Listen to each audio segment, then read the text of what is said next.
Yo, what's happening everybody? King GPL here, and welcome back to a brand new Great League video. Today we're going to be showcasing the newly buffed Azumarill. In the move update, Bubble's damage was increased by 1, so Pokemon like Azumarill, Jellicent with Bubble, quite a lot of Pokemon got a slight buff on Bubble, and it actually makes a huge difference on Azumarill. Azumarill's such a bulky Pokemon, it has Play Rough, Ice Beam, Hydro Pump, really hard hitting moveset.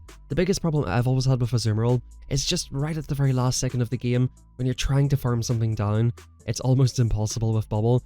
Off the top of my head, I can think of a lot of occasions, especially against a Alolan Sandslash, where it's a race to the farm down, who can get off the move first or who can bubble down first, and more often than not, Sandslash ends up winning that. But with the buff Bubble, I've noticed that you're just doing a lot more damage, and it seems to be a lot more consistent, and the team I'm running here actually done very well for me. I won 15 battles out of 18 games, I only lost 3 out of 18. We have Azu in the lead, which is very weak to Lantern and Grass. Diggersby and Trevenant can both deal with Lantern. However, we are ABA weak to Grass. Diggersby doesn't have the greatest time against Grass types. However, with the hard-hitting Hyper Beam, you can easily live like a Frenzy Plant or any Grass move except for Solar Beam basically. And at the very least get off a Hyper Beam against things like Talonflame and Skarmory. Diggersby's not as bad as you would think it is. Mudshot is single resisted on Talonflame, and Hyper Beam does quite a lot of damage. They can't really one-shot you with any move. Even if they Flame Charge and Brave Bird, I still don't think the KO's a Diggersby.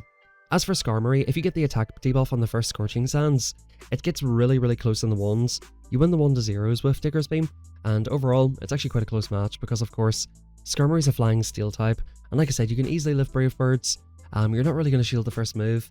If you sim the match, the opponent basically baits the Sky Attack and then looks to go for a Brave Bird. But Diggersby has no real need to shield anything from Skarmory, so not the worst matchup in the world, but of course not what you would want. However, what you do want to see is the Kentucky Fried Chicken Bird of Death. Now look how much damage this Ice Beam does, like it takes him out from there. But you guys have to remember that the Ice Beam did not do that much before, so it really makes me wonder, if I was using old Bubble, the opponent definitely would not be that low, and I wonder if it would have KO'd from there. Now the opponent comes into a Swampert, they have a Goodra lead, I love this lead by the way, and Swampert, they're actually shielding the Seed Bomb. If the opponent shields a Seed Bomb, just shield back guys, it's a trap, it literally is just a trap. They have Sludge Wave, it's so obvious whenever they shield the move, just don't fall for it. They didn't even build up to it this time. 2 Hydro Cannons from a Swampert KOs a Trevenant anyway. We're going to look to basically throw one before they get to the move here. If the opponent shields, I'm shielding back, or I can just take the shield advantage here. Either works perfectly fine, but at this stage I can just farm it the whole way down. Like I said, the opponent goes for the big move, it doesn't pay off for them, and back in comes Goodra. Goodra is a really cool Pokemon. It knows Power Whip, Draco Meteor, and Muddy Water. It needs a better secondary move, but I think Power Whip on Goodra is really cool. In comes Registeel, in comes Fickersby, and we're going to do Fickersby things with this. But I think it's such a cool Pokemon because grass coverage I think is so unique in the Great League. It's basically what makes Lickitung and Cresselia so good. The fact that they have Grass Knot and Power Whip, right? That's what makes them Pokemon unique and have very good coverage. Grass coverage on a Pokemon that's not a grass type is very unique and good in the Great League. Of course, last season they added a bunch of grass coverage to it, a bunch of different Pokemon, but yeah, I think Goodra's a good one.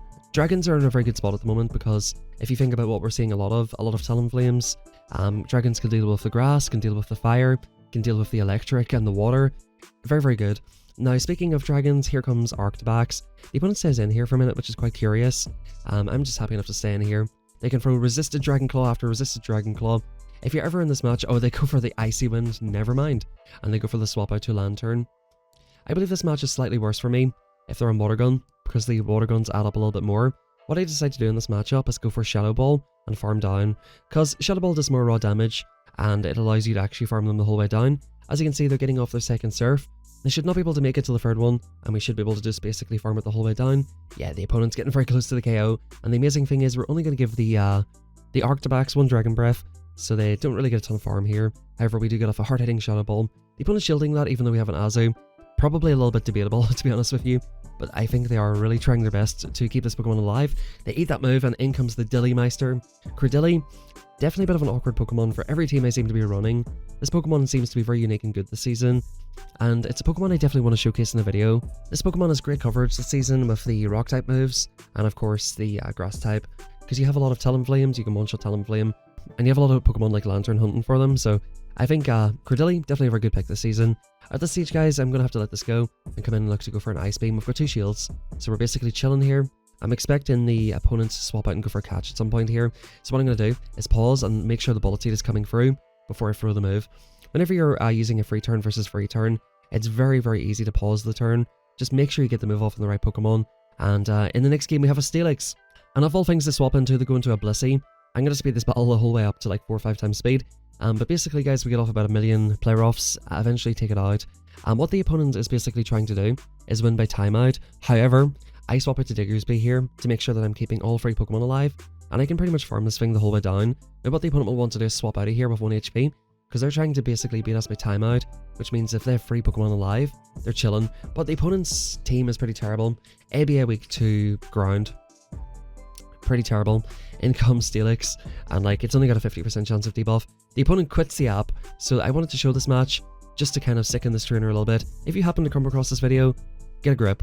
In comes Talonflame, fantastic lead, and in comes Quagsire. Nice little RPS victory here, hopefully. The opponent's going to go for a Stone Edge. I decided to just let the first one go. I can't eat it comfortably. Now here's something to keep in mind. If they're a Shadow Quagsire, that Stone Edge of course does more damage, and it puts you in a range where Mud Bomb KOs.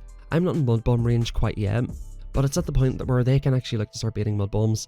So this match actually does get quite annoying if you do let one Stone Edge go. So it might be a consideration just to get off your move immediately against Quagsire. Just to make sure they don't, get the Stone Edge off, start going for baits, start making it awkward. The opponent does go for an overfarm, and we do end up taking it out with a Seed Bomb. Now in comes the Kentucky Fried Chicken, back in comes Azu. I'm thinking, does this opponent want to YOLO off the move? They're coming into Vigoroth. Not exactly what I want to see, but I think I can just chip this with Player Off.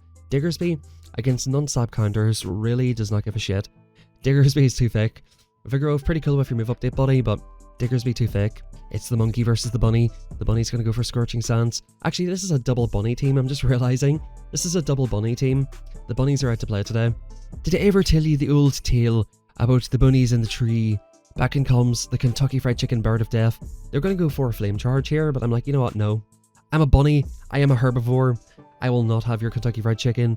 Hyper Beam coming through, which of course will one-shot the Talonflame. And that's sort of what I was talking about with Diggersby, even though the typing advantage is with the opponent. Hyper Beam hits like a truck. Same with this matchup, by the way. Diggersby does not give a shit about Deoxys.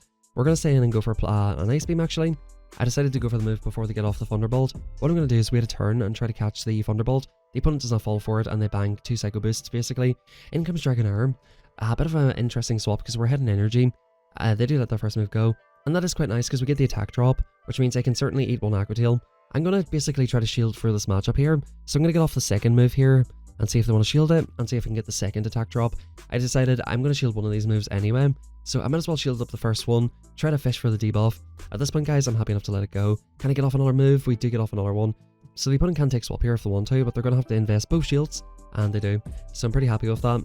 Azumarill can come in and just absorb all this energy. Actually, I come in with Trevenant to absorb it because everything's resisted here.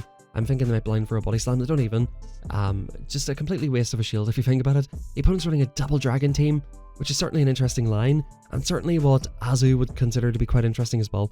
We go for the big ball, back in comes Deoxys. I think they're going to go straight Thunderbolt here. They're left with, like I said, 10 or 11 counters. As you can see, they're already up to another one. All I need to do is go for a Player Off, and basically look to go for a farm down. This is one of the matches where I noticed the bubble damage. You're absolutely chunking this Deoxys with these bubbles. Look at the bubbles go, you're actually farming down the Deoxys. Look at that. Deoxys is a Pokemon that doesn't really enjoy fast moves too much. It's got really high defense, so it takes less damage from a lot of things. And I really noticed in that matchup, like, the bubble definitely made a difference. Now here's a very awkward matchup. I make a bit of a stupid play here, completely unnecessary. I decide to bait, but I decide to go for Ice Beam. I should just go Player Off. I thought the opponent might want to shield a potential Hydro Pump, and the fact that they're staying in here indicates that they're probably ABA weak to Azu. So it's like, yeah, okay, I'll go for bait, but didn't really make any sense. As you're about to see, Player Off is a lot more efficient in this matchup, does a lot more damage, almost double I would say. Now all 3 of my Pokemon can deal with it, so I decide, okay, time to catch a Stone Edge and Ficker's Beam, and basically have a look and see what's in the back. I don't want to stay in that match for too long, especially because they've already showed me they're quite weak to Azu.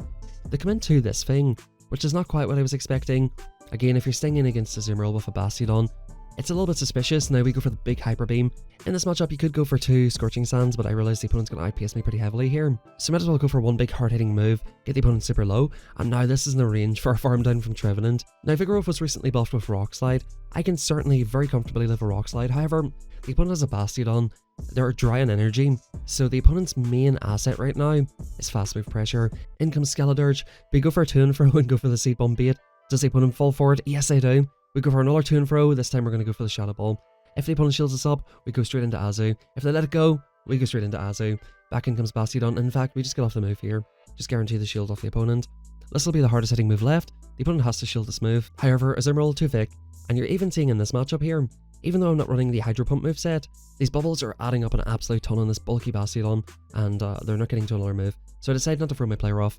I'm counting and I realise I can't be bothered throwing a move, and we go 4-1 on that set. The first set I went 3-2, I went 4-1 in the second set. In my third set I played 3 battles and won all 3. As a content creator, I like to switch up my team, especially early season, to try out different Pokemon. I was trying out a team of Clodsire. I went, I think, 3 out of 7 with that team, and I decided, you know what, I'm just going to go back to the Azu team. I've only got 1 set left, and I ended up going 5-0 in the final set. So I went 3-2, 4-1, I won 3 out of 3 in the middle set, and I had a 5-0 at the end. So definitely Azu and this backline work very, very well. In comes to Dragonair. We definitely love seeing Dragonair. However, you're going to see that this matchup gets relatively close. Dragonair is no joke. It is 12 turns to the Body Slams, and it's 15 turns to the Ice Beam. Now what I'm trying to do is overfarm to allow the opponents to go for bad timing. In comes Dragon versus Cresselia. Super dominant matchup versus Cresselia here. And the amazing thing is, they can go for a Moonblast, but I can go for a slight overfarm before they get to the Grass Knot, which will allow me to hopefully get to a Seed Bomb on the Dragonair and basically take care of it. The Dragonair is getting quite low. We've bubbled them down into a range where we can actually deal with it. And that's something very important to realize here in this matchup. This damage is all from Bubble. That Seed Bomb was not going to KO before because we definitely don't bubble him down enough. I come into the Azumarill. I've got an entire Diggersby in the back. What I do here is just a little bit trolly. I go for the Ice Beams, but I do want to see the damage on the Clodsire. I want to see what Azumarill's capable of. I go for a wait and catch. I try to catch and I stop attacking, and the opponent's like, yep, I'm going to stop attacking too. So a little bit trolly, but the match was absolutely over. Now this is a very interesting matchup right here. Azumarill versus Skarmory. You would think because we have Ice Beam this is a winning matchup. This is a winning matchup for Skarmory. However, I've noticed opponents doing the Brave Bird and Dip strat, which I think it really gives you a big chance in these matchups. The opponent wins the 1s, wins the 2s I believe, just going straight Sky Attack. However, whenever they do the Brave Bird and Dip, you know, if they stay in with the Brave Bird, the Ice Beams will chunk, right? I decided to go for Shadow Ball once again in this matchup, because again, more raw damage, hopefully allows me to go for the farm down. The CMP me here. I realised that I probably should have went for a Seed Bomb, but I don't think Seed Bomb puts them in farm down range. So actually this is good. I think that they died 1 off the surf there. But what I realise is they've got a Skarmory. I can get off 2 Shadow Balls on the Skarmory, which will absolutely rip it to shreds. So it does about 65%. This gets it into a range where we can bubble it down. Yeah, they're roughly at about 70% now. So they're basically forced to shield these moves. And what I realise here as well is that they're going to go straight for the Brave Bird. I don't want to sacrifice my Azu, so we're going to go into Diggersby and eat the Brave Bird. As you can see, it doesn't do that much, and now we have an interesting match against Whiscash. I want to try and get off a debuff before they go for their move, and then basically jump into Azumarill. I'm thinking that Skarmory's low enough where we can actually Mudshot it down. They've expended all of their energy, they're completely dry I think at this point, so I could just go for Ice Beams on this thing. I could go for a Play Rough right here. I'm thinking it might be a little bit better, but I thought that one Play Rough would not KO. And I decided, like, if I just go for Ice Beams, it's going to force him to throw a little bit sooner. They go for the Mud Bomb. Now the opponent can farm me down. Or so I thought. We're going to get to this last second Ice Beam. And at this point, it is game over. The opponent is very, very low with Skarmory. One bubble is going to go through, which is going to basically put it into Mudshot range. And good games well played. Once again, guys, that extra bubble damage adding up on the Whiscash, allowing us to double Ice Beam it. Very, very good stuff here. And like I said, I noticed a lot of times the bubble damage is very, very vital. In comes Lantern. Great lead, great swap. Now this time around, because we didn't chip them, I think the opponent caught last time, I think we go for Seed Bombs. I might just try to absorb all the moves, and the opponent's playing this matchup correctly. Free Surfs just about KOs a Trevenant, so it's quite interesting at this point in the season that people are knowing these matchups and playing them very correctly by going for Free Surfs. You know, if we get greedy here, we basically get KO'd. We're going to commit to the farm down, and that's going to allow us to get off 2 moves in the Poliwrath. We're going to go straight for the Seed Bomb. I'm thinking the Poly will probably want to shield up the first move here, so we'll go for the Seed Bomb straight away. Like I said, it does less damage than Shadow Ball, and since we can get off only 1 more move, we will go for the hard-hitting Shadow Ball. The opponent is going to commit to a counter down. However, all I can know against Azumarill is resisted moves, and that's one of the disadvantages of Poly. We can back into Azu, of course, and we'll see what the opponent wants to do. They're going to go for a Scald debuff. At this point, not really going to make that much of a difference. Oh, they go for Pop, and then probably go for a Scald. They're definitely very, very weak to Azu. We still have 2 shields, so I'm not too sure what the opponent's up to here. The opponent comes into a Sableye. They do get the attack drop, and as you can see, this Play Rough is only going to do about 50, 55, 60% maybe. In comes Fickersby. I can just no shield 2 foul plays here and go for an overfarm and basically look to Hyper Beam the Poliwrath. As you can see, these foul plays do nothing. The Shadow Claws are not adding up whatsoever. They're doing 1 damage each. And basically, it's going to be time for 1 Scorching Sands and 1 Hyper Beam, which of course will take out the Poliwrath. I'm sure I'm going to get some sort of comments about Diggersby and Azumarill in the same team being a weak to grass. This meta is not very grass heavy. There is an argument to be made for Fire Punch. I thought about it for a while before building this team. You know, do I want Fire Punch for potentially Skarmory? And I looked up the match and like, it's not that much better with Fire Punch, to be honest with you. I thought, yeah, maybe you want the Fire Punch for grasses. But then once again, going for 1 Hyper Beam is probably better than going for 2 Fire Punches. So like, it was a little bit tricky. I was thinking, by the way, we got a really cool reward. I like the rewards this season. A lot of Glygars, and we got an Alolan Vulpix, which is pretty cool. But I just decided that Hyper Beam with the nuke potential just is a little bit better than Fire Punch in this current meta. Especially because this is a very, very hostile environment for grass types. And generally, guys, I just haven't been seeing a lot. If the meta shifts quite a lot in the future, and you start seeing a lot of grass types, like if the usage for Talonflame and Skarmory goes down, perhaps a team like this wouldn't work, and perhaps you might want to play it at ABB, where you would have, let's say, Trevenant in the lead, Diggersby on the swap, and Azu in the back, if you want to play at ABB, so you're not ABA weak to grass. I think that certainly makes a lot of sense. The reason Trevenant is on this team is to deal with opposing grass types, and just because I think it's super underrated, and as you've seen from last video, there's so many teams that are just super weak to Trevenant, and I think even this matchup right here, the opponent might be quite weak to Trevenant. Now the opponent's shielding up with their Cresselia, which is very, very unusual. It double shielded, that certainly was not going to KO. And as you guys can see from these battles, it is still early season, it's only the 3rd day of the season, but we are starting to see a lot of sweaty teams. In comes Umbreon, we've got 2 shields here, and I'm thinking, okay, we've got a couple of Shadow Claws for you on Trevenant, 2 player offs is just about not going to KO. However, what I was wondering here while playing this is, if I had more health, I let this Velplay go because I know I live it, and I don't think they can snarl me down before I get to another Ice Beam. We do just about get to it, and I think it was a wise choice going for the Ice Beam. I think that one snarl, it went for KOs, and actually it was a CMP tie, so that's going to be absolutely perfect. The opponent is protecting their Umbreon at all costs here, but in comes Trevenant. I've got 2 shields with Trevenant. I'm thinking we can beat just about anything with 2 shields. Even a Noctowl, about 3 Shadow Balls will KO it, so back in comes Cresselia, certainly an indication that they do not have Noctowl in the back, so we should be in a very good position here. Grass Knot, I thought it might have been a Moonblast, decided to shield it up, and in comes Lantern. The opponent was very, very strong to Azu, but they were ABA weak to Trevenant, and yeah, that's going to be good games. We just go straight for the Seed Bombs, no messing about in this situation. But certainly to touch on the meta again, I think the meta is in a very interesting spot. It is only really developing. We're seeing a lot of the new Pokemon like Skarmory, a lot of Talonflames, and I think as you get into the higher elos, I think you'll start seeing even more Talonflames. I think definitely Talonflame and Skarmory will be 2 staples of this meta. I do think you're going to see an absolute, and I mean an absolute ton of Lanturns. So I think a team like this with 2 answers to Lantern is more important than, you know, the ABA grass weakness. I think Lantern's definitely one of the best Pokemon this season, and I would be a lot more worried about Lantern than grass currently. Another good thing to remember as well is Diggersby against Water Gun Lanturns, a little bit negative for Diggersby because the Water Guns add up and 2 Surfs will basically KO with the Water Guns. So Diggersby would end up actually drawing out a Water Gun Lantern, and Azumarill is not that bad against Water Gun Lantern at all. So yeah, like I said, despite the grass weakness, this team worked out very well for me. Now right here, the opponent misaligned the Clock Sting in with Cresselia quite a lot. I decide, okay, Diggersby might be good against something in the back. They might not want to misalign Diggersby. However, they stayed in for so long and then swapped out trying to go for a catch that I kind of bit them back, and Azumarill just bubbles down the Gligar. Now in comes this thing, and I'm like, okay, let me see. I'm going to try and shield once here and potentially get off my move. I thought the opponent might want to go for a shield. We'll see what they're trying to do here. They do actually let it go, and at this point, guys, I'm basically happy to let Azu go. The opponent had residual energy, and I didn't really want them getting off like 2 Moonblasts on Trevenant, which is my thinking for shielding there. I don't generally like shielding to get off the move, and in comes a Regirock of all things. The opponent's using a pretty spicy backline here. That basically explains why they stayed him with Cresselia on the Diggersby. However, had they just went straight into Gligar, I think it would have been a little bit better for them. However, Diggersby versus Gligar, not the worst matchup in the world, but certainly still a win for the Gligar. I think the opponent would be stupid to go for a Stone Edge bait here, so I shield up the Earthquake, and basically try to get the opponent's final shield. I did go for a Shadow Ball in Trevenant, thinking they would try to save the shield for Diggersby. They did shield up the Shadow Ball, but at this point, guys, we've chipped them down enough, where Shadow Claws plus a Seed Bomb should be sufficient to take out the Regirock. Very cool team by the opponent. Regirock super spammy with the Stone Edges, and yeah, that's going to come through. Does a lot of damage, but Trevenant at this point is going to be able to take care of it. I don't anticipate seeing a lot of Regirocks, so certainly a bit of a spicy team by the opponent. Although I don't think I would exactly call Cresselia spicy. Whenever I see Cresselia, it's about the sweatiest Pokemon you can see. I used it quite a lot last season. Very, very sweaty Pokemon, so I guess you can't really call it too spicy. In comes the Steelix. This Pokemon is so bad now. Well, it's not so bad, but it's not great, like, especially against Azu, because this can't be a Breaking Swipe. If the opponent goes for a Breaking Swipe bait, it would just be absolutely brain dead at this point.